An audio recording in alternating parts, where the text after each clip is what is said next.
Hey everyone, welcome to another one of my pregnancy updates. I wish I could do these on a regular basis and have like a day that I'm uploading them either every week or every other week even. But life is just too crazy. With 3 boys and 2 dogs, my husband's work schedule, homeschooling, being pregnant, feeling nauseous and exhausted.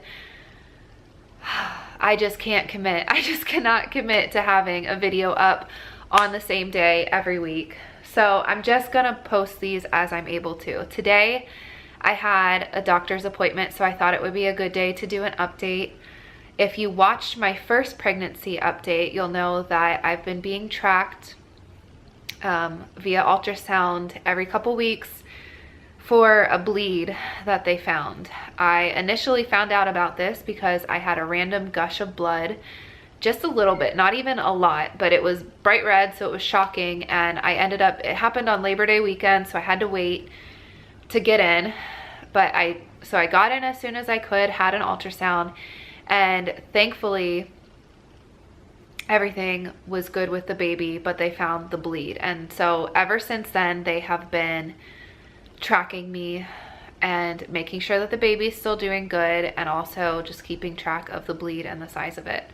So today, when I had my ultrasound, thankfully, again, we got great news that the baby is doing very well, growing like it should be, and it was moving all around, which was so precious to see. I wish I had a picture to show you, but she didn't give me one this time. So I don't have anything to show you, unfortunately. But best news that we could get is that the baby is still measuring great, doing great, heart rate is great. So all of that is really good. On the other side of that, kind of crappy news, the bleed is still there. And she told me it looked like it might have been a little bit bigger than it was last time.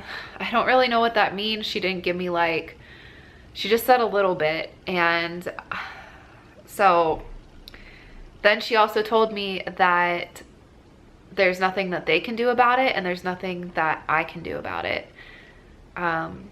So unfortunately, it's just a situation where they're just going to continue to monitor me, and hopefully things will just continue to go very well with the baby. And as long as things are doing good with the baby, then that's good. That's the best news that we could get. So that's where we're at right now. Now I did ask her, I said, is there like a normal time frame that this would dissipate? Because she told me that it was very common, especially for happening in the first trimester. So I asked her if, you know, there was a time frame that maybe I could be hopeful for that it would be gone by. And she said it's different for everybody, but that usually by 20 weeks is when they would see it being gone. So I am 10.5 weeks now. So we'll see how long it takes. I've been praying and praying and praying that God would dissipate this bleed and that we wouldn't have to worry about it or have it hanging over our heads anymore.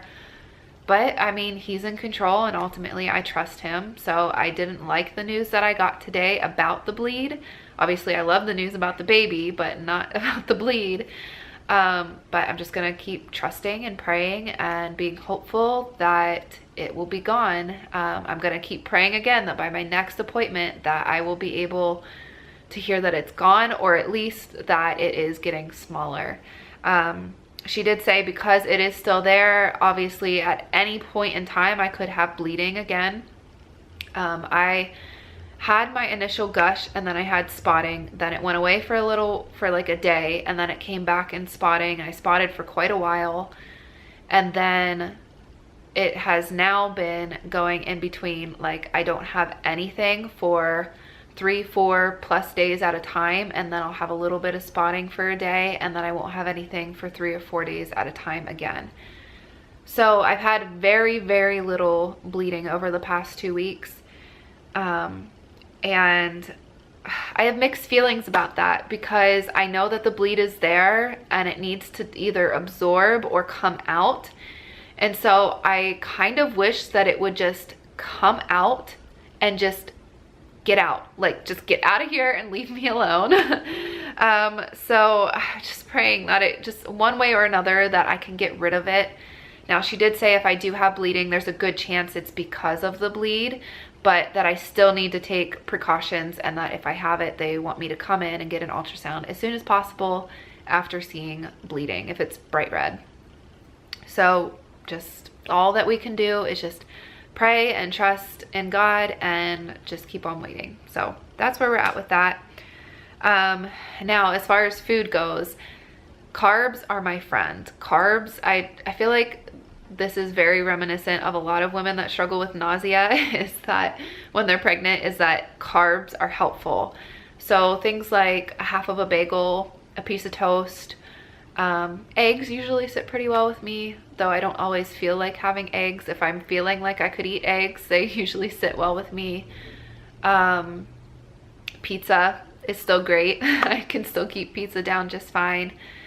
Now I can eat vegetables, but I do have to say that carrots are becoming more disgusting to me, which is really funny because I did not like carrots for the longest time. And then just recently, like over the past 6 months, I took quite a liking to carrots. And then now that I've gotten pregnant, every time I eat a carrot, it tastes less and less appealing to me. I still love broccoli, so I can eat broccoli without any problems. I've been eating quite a bit of broccoli. And then like things like, you know, chicken that's slow cooked or something like that, that's good. Yeah, just like comforting food has been my favorite. And as far as my nausea goes, it comes and goes. Some days are horrendous to the point where like I am just so sick and so tired and I just feel so crappy. I had one day last week where I had the most horrible headache. I feel like it was borderline migraine because my eyesight was getting off and I was just it hurt so bad. I was in so much pain. And then I was super nauseous on top of it. And the combination of having an extremely bad headache and being super nauseous is just not good. Like I could not function. I had to lay down. And it got to the point where I had to take a Tylenol because nothing was helping. The kids were being loud as usual and not listening. And it was a rough day and I was just not doing good. Chris was busy at work and I had to get through the day somehow. Thank God that Tylenol did help me and I was able to doze off for a little bit. And so both of those things combined did help, but that day was very, very hard. It was just so hard. And I never know when I'm gonna have those days, but they just hit me and I'm just like out for the count. And then like pretty much every day I feel nauseous, but it will come in waves. So it's more manageable usually. Like I said, some days it's not manageable and it's terrible and I just feel absolutely horrible. And I kind of wonder if like the baby's having growth spurts on those days, or you know what's going on, that I just have these random days that are so much worse than the other days. But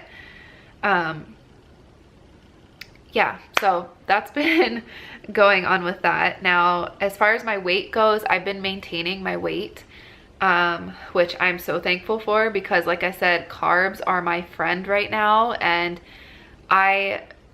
the doctor has been very iffy about me exercising because of this bleed. So I don't know. She told me that if I wasn't having spotting, I could maybe do some light exercising, and I haven't been having much lately. So I have been throwing in some light exercising and walking more and being more active again. But it's just scary, like hearing about the bleed and then hearing that it looked a little bit bigger, like that just scares me so much. So that's been hard. I would love to have it go away for multiple reasons. Obviously, most of all for peace of mind. And then also so that I could work out with peace of mind as well, because I really want to try to be as healthy as I can this pregnancy. But just praying and trusting God and waiting for that bleed to go away. One thing that's really exciting, today at my appointment, I got a script for genetic testing that would tell us the gender. And I can go at any time now because I'm 10.5 weeks, and you just go anytime after 10 weeks. We're in the process of seeing if our insurance covers it, because finding out the gender is something that we definitely want to do. After having 3 little boys, we want to know so bad if we're having another boy or a little girl. Either way, we're going to be happy, but we just want to know. So If insurance covers it, we're definitely going to do it. If insurance doesn't cover it, it depends on how much it would cost, because we were planning on doing an early gender scan, which would be at 16 weeks, so that we could find out a little bit early and maybe go see our family and like have a gender reveal with them in early November. But if we could find out even sooner and then have time to play with to figure out a trip there and all of that, that would be awesome. So we're just gonna see how much it costs, if insurance covers it, and then we'll go from there. But we might be able to find out the gender really soon, which is really exciting. Sleep isn't great. I've been quite uncomfortable and restless. I pee all the time. Like I'm constantly getting up to empty my bladder, and my bladder is so full. Another thing on that note is constipation. I hate the word. I hate even talking about it, but it's just been real this pregnancy. I've been dealing with it. And I think that's it. I think I got it in. Good. This battery light has been flashing at me, so I've been trying to get this update done. But before it totally dies, I'm just gonna go ahead and end it here. I hope you enjoyed this update. If you have any questions for me, go ahead and let me know. Requests for any videos, let me know. Like I said, I've been nauseous and tired and busy, so I do want to get some like vlogs up and try to maybe vlog my weeks. Let me know if you'd be interested in that, or if there's any other videos you want to see, and I will catch you guys in my next video. Bye.